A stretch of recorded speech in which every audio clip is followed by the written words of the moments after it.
Ruth Faison Shaw, the inventor of finger painting.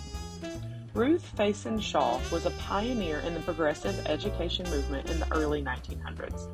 She is credited with inventing and bringing finger painting to the United States public school system.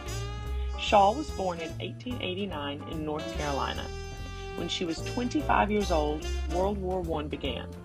Shaw signed up to serve with the Young Women's Christian Association during the war and served in France and Italy for several years, starting in 1918. In 1923, Shaw was contacted by the American Academy in Rome and was given the opportunity to open her own school for British and American children. Shaw herself remembers the exact moment that the idea for finger paint came to her. At her school in Rome in 1929, she sent a young student to the bathroom after he had cut his finger and had put iodine on the cut. Shaw found the boy later playing in the bathroom, smearing the iodine all over the walls.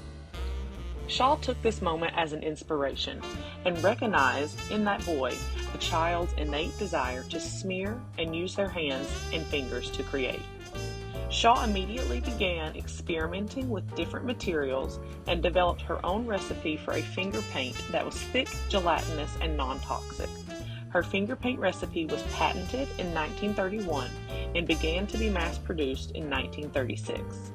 At the same time Shaw was working with manufacturers to create and distribute her finger paints, she moved back to the United States and began teaching at the Dalton School, a very progressive school in New York City.